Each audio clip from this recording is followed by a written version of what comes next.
Meus queridos irmãos e irmãs, ao longo de vários pequenos vídeos catequéticos, tivemos a oportunidade de compartilhar o rico teor da bula Spes non confundit, com a qual o Papa, a bula, ele proclamou o jubileu de 2025, esse jubileu que estamos vivendo. E depois de partilhar esse rico teor das reflexões do Papa Francisco na bula, nós passamos a considerar o decreto sobre a indulgência para este ano de 2025.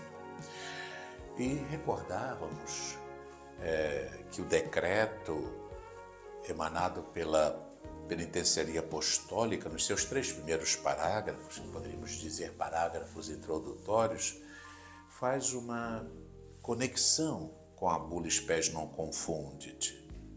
E a cita, especialmente os números 6, 8, 7 e 23. O 4º parágrafo do decreto já começa a estabelecer as orientações para se obter a indulgência jubilar. Nós já comentamos a respeito desse 4º parágrafo e só quero recordar as 2 grandes orientações. Durante o Jubileu Ordinário de 2025, permanecem em vigor todas as outras concessões de indulgência. E a segunda grande orientação, todos os fiéis, todos verdadeiramente arrependidos, excluindo qualquer apego ao pecado, que forem movidos por um espírito de caridade e que no decurso do ano santo, purificados pelo sacramento da penitência e revigorados pela Sagrada Comunhão, rezarem, segundo as intenções do Sumo Pontífice, estes poderão obter do tesouro da Igreja pleníssima indulgência, remissão dos seus pecados, que se pode aplicar às almas do purgatório sob a forma de sufrágio. Em seguida, o decreto passa a considerar, para a obtenção da indulgência, 3 situações ou circunstâncias. Nas sagradas peregrinações, já falamos a respeito, nas piedosas visitas aos lugares sagrados, também já comentamos, e estávamos comentando a 3ª situação ou circunstância para se obter a indulgência, nas obras de misericórdia e de penitência. E já recordamos, não é? O 1º parágrafo desse item, em que o decreto, consciente, quer do valor das missões populares, dos exercícios espirituais e do processo formativo, quer da singular importância do Concílio Vaticano II e do Catecismo da Igreja Católica, estabelecia. Além disso, os fiéis poderão obter a indulgência jubilar se, com ânimo devoto, participarem em missões populares, em exercícios espirituais ou em encontros de formação sobre os textos do Concílio Vaticano II e do Catecismo da Igreja Católica, que se realizarem em uma igreja ou um lugar adequado, segundo a intenção do Santo Padre. Depois, o decreto prossegue falando, sobretudo, da possibilidade de alcançar a indulgência no exercício das obras de misericórdia, quer obras de misericórdia espirituais, quer as obras de misericórdia corporais. E aí parávamos para poder agora refletir, neste nosso vídeo catequético, outras situações em que o Papa nos exorta a vivê-las também para alcançar a indulgência jubilar. Então, o decreto prossegue indicando outras possibilidades de indulgência e, ao mesmo tempo, salientando a importância do sacramento da penitência. Outras possibilidades de indulgência: visitar por um côngruo período de tempo irmãos em necessidade ou dificuldade. Do mesmo modo, os fiéis poderão obter a indulgência jubilar se dedicarem para visitar por um côngruo período de tempo os irmãos que se encontram em necessidade ou dificuldade, doentes, presos, idosos em solidão, pessoas com alguma deficiência, quase fazendo então uma peregrinação em direção a Cristo presente neles e cumprindo as habituais condições espirituais, sacramentais e de oração para se alcançar a indulgência. Os fiéis poderão, sem dúvida, repetir estas visitas no decurso do Ano Santo, adquirindo em cada uma delas a indulgência plenária, mesmo cotidianamente. Depois, iniciativas que implementem de forma concreta e generosa o espírito penitencial.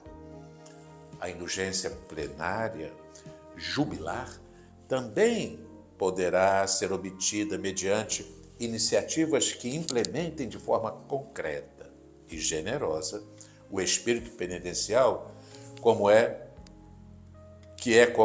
alma do jubileu, redescobrindo em particular o valor penitencial das sextas-feiras, obtendo-se em espírito de penitência durante pelo menos um dia, abstendo-se em espírito de penitência durante pelo menos um dia de distrações fúteis, reais, mas também distrações virtuais, induzidas, por exemplo, pelos meios de comunicação social e pelas redes sociais, e fazer penitência abstendo-se de consumos supérfluos, por exemplo, jejuando ou praticando a abstinência segundo as normas da Igreja e as especificações dos bispos, assim como devolvendo uma soma proporcional em dinheiro aos pobres, apoiando obras de caráter religioso ou social, especialmente em favor da defesa e da proteção da vida em todas as suas fases e da própria qualidade de vida, das crianças abandonadas,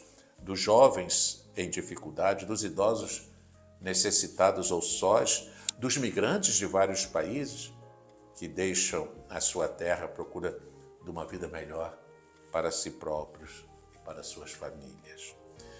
Dedicando uma parte proporcional do próprio tempo livre a atividades, por exemplo, de voluntariado, que sejam de interesse para a comunidade, ou a outras formas semelhantes de empenho pessoal.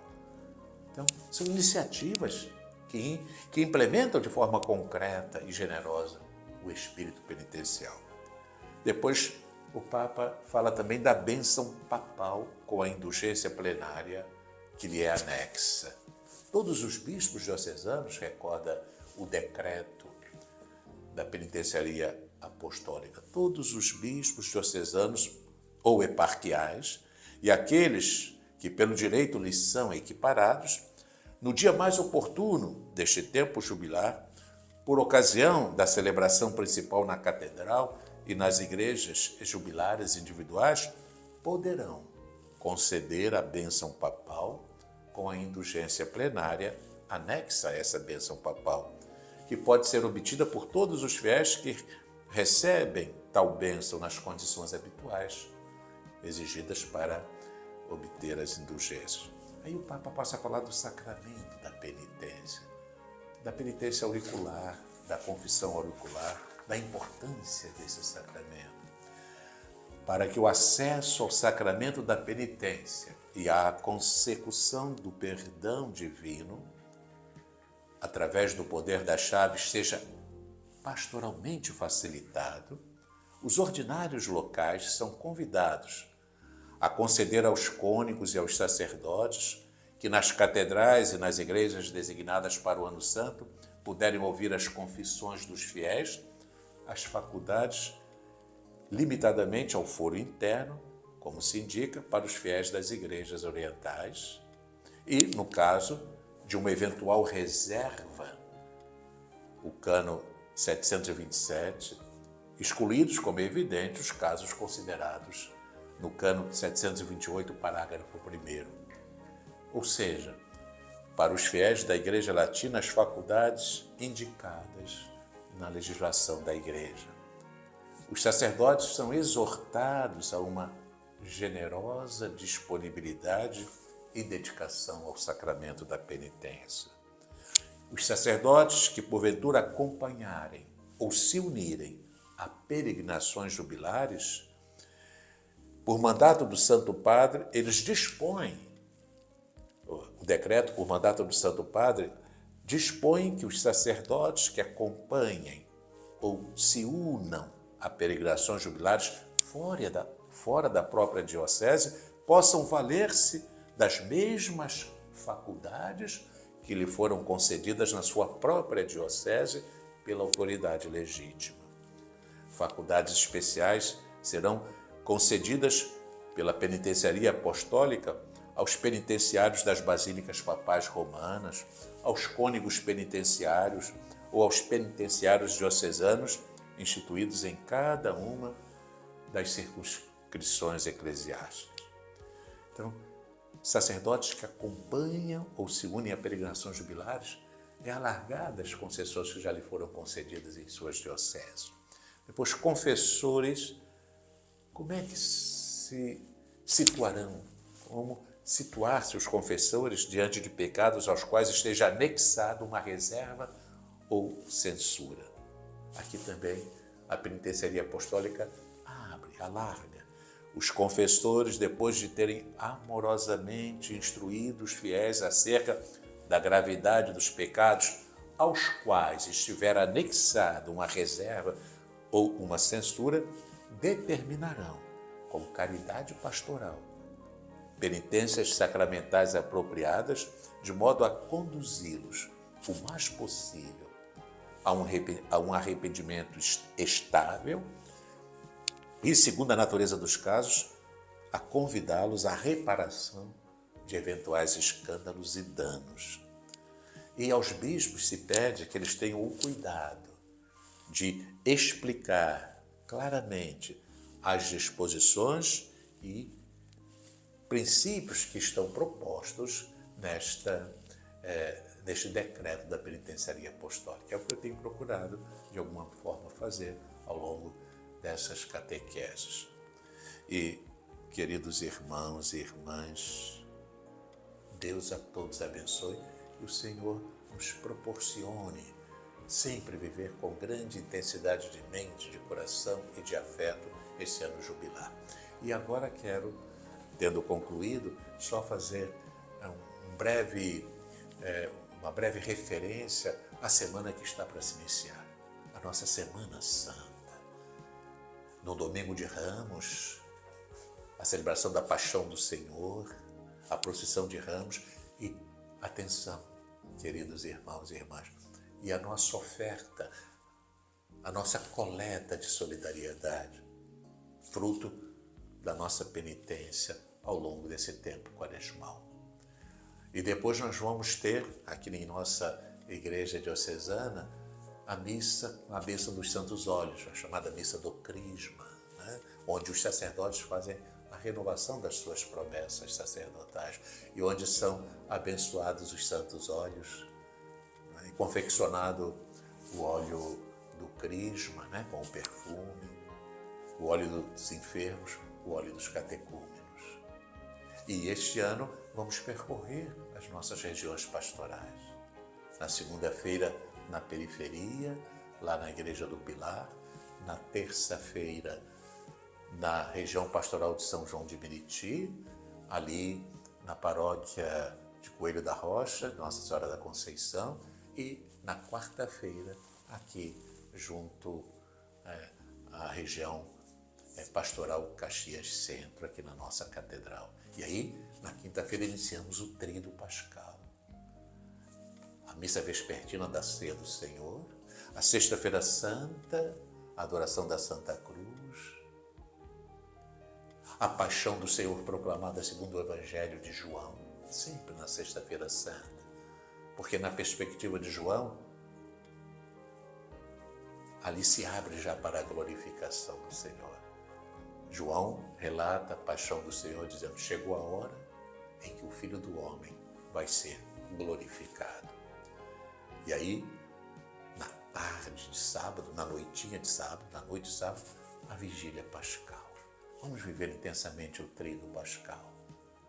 E quem sabe, queridos irmãos e irmãs, poderemos, nesta Semana Santa, quem sabe teremos possibilidade de meditar na íntegra o relato da paixão.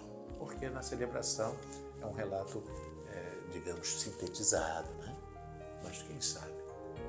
E aí, viver intensamente esse morrer com Cristo para com Cristo ressuscitar. Na quinta-feira próxima, vamos nos deter um pouquinho mais num vídeo sobre o tríduo pascal. Deus a todos abençoe.